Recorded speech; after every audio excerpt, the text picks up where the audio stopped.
Gold, trusted gold buyers. మీరు తాకట్టు పెట్టిన బంగారాన్ని విడిపించి ఈ రోజు ఉన్న మార్కెట్ ధరకు కొనబడను.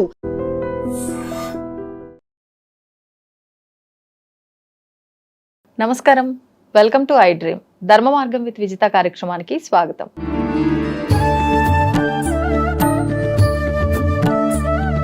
ప్రస్తుతం మనతో పాటు ఉన్నారు శ్రీ కామాఖ్య అమృత శోధన సంస్థ వ్యవస్థాపకురాలు వేణుశ్యామ అమ్మ. ఇప్పుడు అమ్మతో మాట్లాడి మరిన్ని విషయాలు తెలుసుకుందాం. నమస్తే అమ్మా. మనకి శ్రావణ మాసం ప్రారంభం అయిపోయింది. ముఖ్యంగా ఈ మాసంలో అమ్మవారి ఆరాధన విశేషంగా చేస్తూ ఉంటాము. మరి అమ్మవారి అనుగ్రహం మన పైన ఉండాలి అన్నా, ప్రతి ఒక్కరము ఏం చేసినా కూడా ఏదో ఒకటి మనసులో సంకల్పం చెప్పుకుంటూ ఉంటాము. మాకు పలానా ఇబ్బంది ఉంది, కోరిక ఉంది, అది తొందరగా నెరవేరాలి అని చెప్పి. కానీ చాలా తక్కువ మందికే నెరవేరుతూ ఉంటాయి. కొంతమంది నిజంగా నిరాశపడుతూ ఉంటారు. అలాంటి ఇబ్బంది లేకుండా అమ్మవారి అనుగ్రహం పరిపూర్ణంగా ఉండాలి, మనం అనుకున్నది జరగాలంటే ఏం చేయొచ్చు అంటారు? అమ్మవారి అనుగ్రహం పరిపూర్ణంగా ఉండాలి అంటే మనం చేయగలిగింది ఏమీ లేదు. మన మనస్సును ఆవిడ పైన లగ్నం చేయాలి. ఎందుకు అంటే మీరు చూడండి, చాలామంది పూజలు చేసుకుంటారు. అంటే శ్రావణ శుక్రవారం అవ్వచ్చు, మంగళవారం అవ్వచ్చు, నోములు అని చెప్పి అందరినీ పిలుస్తాం. పిలిచి అందరికీ బొట్టు పెట్టి చక్కగా వాయనాలు ఇస్తాం. ఆ వాయనాలు ఇచ్చినప్పుడు కూడా చూడండి, ఇస్తున్నమ్మ వాయనం అంటే తీసుకున్నాను వాయనం అంటారు. ఎవరికి ఇస్తున్నాను అంటే నేను గౌరీదేవికి ఇస్తున్నానని ఇచ్చే ఆవిడ చెప్తుంది. అవును, నేనే పార్వతీదేవిని తీసుకుంటున్నానని ఆవిడ చెప్తుంది. అంటే ఇద్దరికి ఏం నేర్పిస్తున్నారు అని అన్నప్పుడు ఒకళ్ళ మీద ఒకళ్ళు, అంటే నువ్వు దేవతే నేను దేవతే. అంటే మామూలుగా చూడండి, మీరు ఎక్కడ చూసినా సరే స్త్రీని దేవతగా పూజించండి అని రాసి చెప్తున్నారు. అలాంటిది మన వ్రతాలు నోముల్లో నిజంగా ఎలా పూజించాలో చెప్తున్నారు.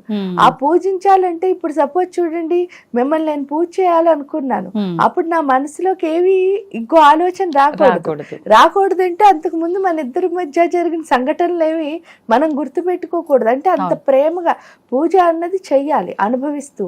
అది చెయ్యాలి అంటే ఏం లేదు, మనసులో మనకున్న ఎమోషన్స్ ఏవి ఇక్కడ ఈ పూజలోకి రాకూడదు. అది వచ్చినప్పుడే ఏమవుతుంది అని అంటే దేవుడికి మనం ఏదో చేస్తున్నాం అని అనుకుంటూ ఉంటాం, కానీ నిజం చెప్తే అసలు ఏమీ చెయ్యం. దానికి తోడు ఇంకా ఇంకొంచెం మంది అడ్వాన్స్. ఆ అడ్వాన్స్ ఏంటి అంటే వచ్చిన వాళ్ళందరికీ మాట్లాడడంలోనూ వాళ్ళకి ఎక్స్ప్లెయిన్ చేయడంలోనూ వీటిల్లో ఉన్న సరదా నిజంగా వచ్చిన పని. అంటే పూజకు వచ్చిన వాళ్ళైనా అదే దేవుడి కోసం వచ్చారు, పూజ చేస్తున్న వాళ్ళైనా అదే దేవుడి కోసం చేస్తున్నారు. అప్పుడు మిమ్మల్ని నేను పొగుడుతూ లేకపోతే నా గొప్పలు మీకు చెప్తూ ఇవన్నీ అసలు అవసరం లేదు. ఎందుకంటే మీరు వచ్చింది పూజకే కదా. ఆ దేవత అనుగ్రహం వచ్చిన వాళ్ళకి కలగాలి, చేసుకుంటున్న వాడికి కలగాలి, అంతే, ఇద్దరికీ కలగాలి కదా. అంటే మిమ్మల్ని నేను ఎందుకు పిలిచాను అంటే మీకు అనుగ్రహం కలగాలి. అప్పుడు మనం ఈ అంటే అల్పుడు ఎప్పుడు బలుకు ఆడంబరంగాను అక్కర్లేని మాటలు ఎప్పుడైతే మాట్లాడుతున్నామో తీరా మనం దేవత అనుగ్రహం. ఎందుకంటే దేవుడితో కనెక్షన్ పెట్టుకోవాలంటే ఏం చేయాలి? ఆడ కూర్చుని ఇప్పుడు శుక్రవారం పూజకు వచ్చారు, ఏ లక్ష్మీ అష్టోత్తరమో లక్ష్మీ సహస్రనామమో చదువుకోవాలి. లేదు అనుకోండి, శుభప్రదమైన బీజాక్షరం శ్రీంకారం చెప్పుకుంటూ ఉండాలి. దానివల్ల ఏమవుతుంది అని అంటే ఆ దేవత మీద మన మనస్సు అన్నది లగ్నం అవుతుంది. అసలు మాట్లాడకుండా పూజ చేయండి అని చెప్పడానికి కూడా రీజన్ ఏంటి అంటే, ఎప్పుడైతే ఈ పెదాల కదలిక అన్నది ఆగడం మొదలు పెట్టిందో స్లోగా మన ఇన్నర్గా మనం వెళ్ళడం మొదలు పెడతాం. ఎందుకంటే మీతో మాట్లాడుతున్నంతసేపు నా బుర్ర ఏం పనిచేయదు. అంటే నేను మాట్లాడుతున్న దానికి మిమ్మల్ని ఎలా అంటే చాలా జనరల్ నార్మల్ హ్యూమన్ గా ఆలోచిస్తే ఏంటి అంటే మన ప్రతి అడుగు కూడా ఒకే ఒక దానికి ఉంటుంది. దాని పేరు ఏంటి అంటే ఇంప్రెస్ చేయడం. అంటే మిమ్మల్ని అందరినీ ఇంప్రెస్ చేయాలనుకోవడంలో నేను ఎవరికి ఇంప్రెస్ అంటే ఎవరికి ఇంప్రెషన్, నా దగ్గర నా ఉన్న ఇంప్రెషన్ ఎవరి దగ్గర పోగొట్టుకుంటున్నాను అంటే దేవత దగ్గర. ఎందుకంటే వీళ్ళందరినీ దేవతగా కొలిచినా కూడా మనం చేసే పని ఏమిటి అని అంటే వాళ్ళతో సవ్యమైన మాటలు. అంటే దేవత వస్తే చూడండి ఎంత మర్యాదగా ఉంటాం, అలా ఉంటాం. అది లేదు ఇది లేదు. అంటే చూడండి మన ఆడంబరాలు గొప్పలు చెప్పుకోవడంలో టైం వేస్ట్ చేయడం ద్వారా మనలో ఉన్న ఇంకా ఏదైనా ఇంతకు ముందు మంత్రాలు చదవడం వల్ల ఒక శక్తి ఏదో వచ్చిందనుకోండి, ఆ శక్తిని కాస్త మనం ఏం చేస్తున్నాం, బయటకి పోగొట్టుకుంటున్నాం. అంటే ఇప్పుడు ఏమవుతుంది, ఎక్కువ ఎంత మాట్లాడతామో అంత మన ఎనర్జీ అంటే ఏంటి అంటే అక్కర్లేని మాటలు ఏది మాట్లాడినా సరే మన శక్తి అన్నదాన్ని మనం కోల్పోతున్నాం. అవునమ్మా. ఆ కోల్పోవడం ఎందుకంటే మీరు మాట్లాడింది అక్కడితో ఉండదు, చూసింది అక్కడితో ఉండదు, విన్నది అక్కడితో ఉండదు, వాసన అన్ని మైండ్కి వెళ్తున్నాయి. అక్కడికి వెళ్ళి ఏమవుతున్నాయి, ఆలోచనల రూపంలో అవే మురికి ఆలోచనలన్నీ వస్తూ ఉంటాయి. మంచి ఆలోచనలు ఏం కాదు. మంచి ఆలోచన వచ్చేవాడు ఎప్పుడు వేటిని పనిచేయనివాడు. దాన్నే ఇంద్రియ నిగ్రహం అంటారు. ఆ ఇంద్రియ నిగ్రహం రావాలన్నా కూడా ఫస్ట్ పెదాల కదలిక అన్నది. అంటే ఏంటంటే అక్కర్లేని మాట్లాడు. అందులో అట్లీస్ట్ పూజ దగ్గరికి వచ్చినప్పుడైనా సరే, ఎందుకు అంటే ఆ పూజ ఫలితం మనకి రావాలి అంటే ఖచ్చితంగా మనం ఎవరితోనూ మాట్లాడకుండా మౌనంగా ఉండడం నేర్చుకోవాలి. ఎప్పుడైతే మౌనంగా ఉండి మన మనస్సులో ఏదో ఒక జపాన్ని చేయడం మొదలు పెట్టాం, లేదా పైకైనా ఇప్పుడు లక్ష్మీ అష్టోత్తరం అందరం కలిసి చదువుతున్నాం, మణిద్వీప వర్ణన అందరం కలిసి చదువుతున్నాం. చూడండి, మీరు ఎంతో కష్టంలో ఉండి ఆ ప్రదేశానికి వెళ్ళినా సరే ఆ మధ్యలో కూర్చునేసరికి ఏమవుతుంది అంటే గుండె అన్నది చాలా ప్రశాంతంగా మారిపోతుంది. ఎందుకంటే అందులోంచి వచ్చే ఆ తరంగాలు ఏవైతే ఉన్నాయో, శబ్ద తరంగాలు, మన లోపల పరిస్థితిని మార్చే లక్షణం ఉన్నది. ఆ మంత్రం ఎంత చేస్తే, ఎందుకు ప్రతి మంత్రంలోనూ కూడా దేవత యొక్క శక్తి ఉంటుంది. ఆ దేవత శక్తి ఉండడం. ఇప్పుడు సపోజ్ లలితా సహస్రమే తీసుకున్నాం, అందులో ఏమవుతుంది, ఫస్ట్ 60 శ్లోకాల్లో అమ్మవారి యొక్క ఫిజికల్ బాడీని వర్ణించారు. మనం ఏమనుకుంటాం, ఆవిడ అంత అందంగా ఉందని చెప్తున్నారు, కానీ అక్కడ చెప్తున్నది ఏంటి అంటే అక్కడ అలా ఉందంటే ఆ క్వాలిటీ ఎవరి లోపలికి రావాలి, చదువుతున్న వాళ్ళ లోపలికి రావాలి.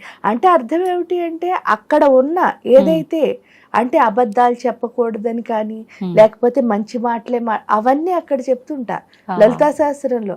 అంటే ఆవిడ అలా ఉంది కాబట్టి అంత అందంగా ఉంది, మనం కూడా అంతే బాగుంటే అంత అందంగా ఉంటుంది. దానికి ఏం లేదు. ఒక గురువు గారి దగ్గరికి ఒక శిష్యుడు వెళ్ళాట. శిష్యుడు వెళ్ళేసరికి ఏదో గురువు గారు బోధిస్తున్నారు ఇతనికి, ఆ జ్ఞానాన్ని వింటున్నాడు. వింటూ ఉంటే వీళ్ళిద్దరి పక్క నుంచి ఒక అందమైన అమ్మాయి వెళ్ళిందిట.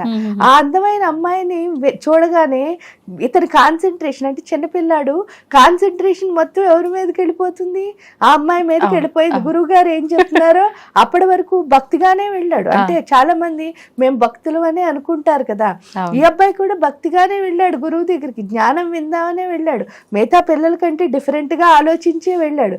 కానీ అక్కడికి వెళ్ళేసరికి వచ్చిన డీవియేషన్ ఏంటి అంటే ఒక అందమైన అమ్మాయి. ఆ అమ్మాయి ఎప్పుడు వచ్చిందో ఆ అమ్మాయి దాటి వరకు ఆ అమ్మాయిని చూసుకుని ముసిముసి నవ్వుకుంటున్నాడు. వెనక్కి వెళ్ళాక కూడా కనిపించినంత మేర చూసాట.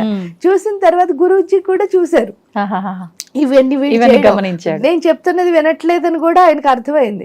ఎప్పుడు అర్థమైందో వెంటనే ఆయన ఏం చేశాట, ఏం మాట్లాడకుండా కామ్ గా ఊరుకుని ఆ రోజు సాయంత్రం ఒక ప్యాకెట్ ఇచ్చాట ఈ అబ్బాయికి.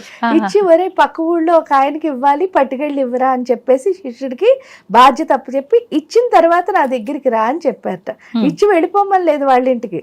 ఇచ్చిన తర్వాత మళ్ళీ రమ్మన్నారు. రమ్మనేసరికి ఆ కవర్ పట్టుకెళ్ళి ఇచ్చాడు. ఇస్తే తీరా వెళ్ళేసరికి అది ఒక పెద్ద బిలీనియర్, ఒక జమీందారు గారి ఇల్లు. ఆ ఇంటికి వెళ్ళేసరికి ఈయన ఫోన్ నెంబర్ ఇవ్వడం వల్లే వాడు లోపలికి వెళ్ళగలిగాడని వాడికి అర్థమైపోయింది. మొన్న సెక్యూరిటీ అంతా చూసిన తర్వాత ఆ మెయిన్ ఆయన ఫోన్ నెంబర్ ఉండడం వల్లే ఇతను లోపలికి వెళ్ళగలిగాడు. లేకపోతే ఇవన్నీ దాటుకుని వెళ్ళడం చాలా కష్టము, ఒక్కొక్కళ్ళ దగ్గర పర్మిషన్ తీసుకుని వెళ్ళాలి, ఇవన్నీ అతనికి అర్థమయ్యాయి. ఎప్పుడైతే ఫోన్ చేశాడో ఆయన బయటకు ఒకళ్ళని పంపించి ఈ బాబుని లోపలికి తీసుకెళ్లారు. తీసుకెళ్లిన తర్వాత కూడా ఆయన ఏం చేశారట, చక్కగా అన్ని సదుపాయాలు చేసి టీ ఇచ్చి, కాఫీ ఇచ్చి, జ్యూస్ ఇచ్చి, టిఫిన్ పెట్టి ఏమైనా చేసావా అని చెప్పి వచ్చినందుకు కానీ బట్టలు పెట్టి గిఫ్ట్ ఇచ్చి అన్నీ మంచిగా చేసిన తర్వాత వెళ్ళిపోతూ ఉంటే ప్యాకెట్ ఇచ్చిన తర్వాత థ్యాంక్ యూ నాన్న అని చెప్పి, ఎలా వెళ్తున్నావురా బాబు అని చెప్పారు. చిన్న బాబు కదా, ఎలా వెళ్తున్నావురా బాబు అంటే ఏం లేదండి వచ్చేటప్పుడు ట్రైన్లో వచ్చాను అని అన్నట్ట. అంటే సరే అని చెప్పేసి ఆయన ఒక కార్ డ్రైవర్ని పిలిచి వీడిని కార్ ఎక్కించి గురువు గారి దగ్గర దింపేసిరా అని చెప్పేసి ఈ అబ్బాయిని చెప్పి వచ్చారట. వస్తే ఈ బాబుని గురువు గారి దగ్గర దింపేశారు. ఇంకా ట్రైన్ పట్టుకోవడం లేదు, ట్రైన్ స్టేషన్కి వెళ్ళడం లేదు, దిగడం లేదు, అక్కడి నుంచి గురువు ఆశ్రమానికి వెళ్ళడం లేదు. చాలా ఈజీగా ఇక్కడ ఎక్కిన వాడు అక్కడ దిగాడు. దిగిన తర్వాత వెళ్ళినప్పటి నుంచి గురువు గారికి ఇంకా 24 hours ఎంతసేపు ఉన్నాడో అంతసేపు ఎవరి గురించి చెప్తున్నాడు, ఈ జమీందారు గురించే. ఎందుకంటే ఆయన అంత ఉన్నాయనైనా అసలు గర్వం లేదండి, అలా ఉండాలండి, నన్ను ఎంతో ప్రేమగా చూశారండి, తన కన్న బిడ్డలా చూశారు, ఇక్కడ అక్కడికి పంపించారు, ఇలా ఇలా రోజంతా చెప్పారట. కొంచెం ఇంకా ఆపట్లే, అలా చెప్తూనే ఉన్నాడు అక్కడ జరిగిన ఒక్కొక్క సంఘటన. చెప్తున్న ప్రతిసారి గురువు గారు చెప్పేసిన తర్వాత ఒకటి అడుగుతా అని చెప్తావురా అన్నారట. అంటే ఏమిటి అంటే, నిన్న ఒక అమ్మాయి అలా వెళ్ళింది కదరా నాయన, అప్పుడు ఆ అమ్మాయిని చూసావు కదా చివరి వరకు వెళ్ళిన తర్వాత, చూసినప్పుడు అంటే నువ్వు ఎంతసేపు గుర్తు పెట్టుకున్నావురా అమ్మాయిని అన్నట్ట. అంటే ఏముంది గురుగారు 10 నిమిషాల్లో మర్చిపోయాను అన్నట్ట. ఆ అమ్మాయి చాలా అద్భుతమైన అందమైన అమ్మాయి అనుకో, ఇంతకంటే ఎంతసేపు గుర్తు పెట్టుకుంటావురా అన్నట్ట. అంటే ఇంకో అందమైన అమ్మాయి కనిపించే వరకు, వీటి పాపం నిజమే చెప్పాడు, అబద్ధం చెప్పలే, ఇంకో అందమైన అమ్మాయి కనిపించే వరకు గుర్తు పెట్టుకుంటానండి అన్నారు. మరి జమీందారు గారిని ఎంతసేపు గుర్తు పెట్టుకుంటావురా అన్నారు. అంటే నేను చచ్చిపోయే వరకు మర్చిపోనండి అని చెప్పాట. చెప్తే అప్పుడు గురువుగారు ఒకటే చెప్పారట, ఏంటి అంటే చూడరా, శరీరానికి సంబంధించిన సౌందర్యాన్ని ఎంత అందమైనా సరే దానికంటే అందమైనది వచ్చేసరికి అందాన్ని నువ్వు మర్చిపోతున్నావు. అంటే శరీరానికి సంబంధించిన సౌందర్యాన్ని నువ్వు 10 నిమిషాలు లేదా ఇంకోటి కనిపించే వరకు గుర్తుపెట్టుకుంటున్నావు అంతే. కానీ ఆత్మ సౌందర్యం అన్నది ఉన్నది చూసావే, అది ఏంటి అంటే నీ జీవితం అంతా నువ్వేం చేస్తావుట, గుర్తుపెట్టుకుంటావు. అంటే ఆత్మ సౌందర్యం అన్నది ఎక్కడి నుంచి వస్తుంది అంటే మంత్ర జపంలోనే. అది మనకు అర్థం అవ్వాలంటే, అయ్యో నాకు అర్థం తెలియదండి, మీకు అసలు అర్థం తెలియక్కర్లే. ఎందుకంటే ఋషులు మునులు మనకేం తెలిసినా తెలియకపోయినా మనలో మార్పు వచ్చే విధానంలోనే ఆ మంత్రాలన్నీ పెట్టారు వాళ్ళు.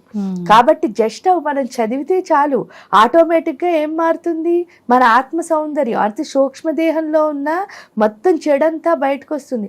అప్పుడు ఆటోమేటిక్గా ఏంటి అంటే, మీరు లలితా సహస్రంలో ఏదైతే అమ్మవారు అందాన్ని వర్ణిస్తున్నారో అది ఎవరిలో చూడొచ్చు అని అన్నప్పుడు మీలోనే చూడొచ్చు. అది మనలో చూడాలి అంటే ఏం లేదు, కొంచెం మనస్సును అక్కడ పెట్టి, అక్కర్లేని మాట చూడండి, చదువుతూ ఉంటారు, మధ్యలో ఎవరో వస్తే వాళ్ళతో బాగున్నారా అండి కూర్చోండి అంటారు. అది కాదు, మీదంతా హాయిగా ఒక ఫ్లోలో వెళుతుంది. దాన్ని మనసుతో పెట్టి చదివిన తర్వాత ఏం పర్వాలే, పూజ అయ్యే వరకు వాళ్ళు ఉంటారు, హ్యాపీగా మాట్లాడండి. వచ్చిన వెంటనే కాలంటే మీరు మాట్లాడక్కర్లే, చేత్తో నమస్కారం పెట్టి కూర్చోండి అని చెప్పి మీ పని మీరు కూడా చెయ్యొచ్చు. అది ఎంత బాగా చేసుకుంటారో అంత బాగా మార్పు వస్తుందమ్మా. అది పూజకి మనకు కావాల్సింది ఏంటి అంటే మన మనస్సు. అంతే, మనం మనస్సు కనుక ఖచ్చితంగా పెట్టి చేయగలిగితే ఆటోమేటిక్ గా అమ్మ అనుగ్రహం ఉంటుంది, 100% ఉంటుంది. ధన్యవాదాలమ్మా. And for more videos, Please subscribe to iDream. Please subscribe to iDream. Please subscribe iDream. And please subscribe to iDream. For more videos, subscribe to iDream. please like, share and subscribe to the channel. Congratulations, iDream. Subscribe to iDream. Subscribe to iDream. So subscribe to iDream Media. iDream ki iDream team andarki huge congratulations. Please subscribe iDream Media. Please subscribe to iDream. Subscribe iDream. Please subscribe to iDream. iDream అంటే నా కళల channel subscribe చేసుకున్న నోరు తిరుగుతలేదు, మీరైతే గంట గుర్తు కొట్టండి. For more such videos, please subscribe to iDream. Subscribe to iDream. Please subscribe to iDream. Please subscribe iDream Media. Please do subscribe to iDream. Please subscribe to iDream Media. For best entertainment and information, please subscribe iDream. And don't forget to subscribe to iDream.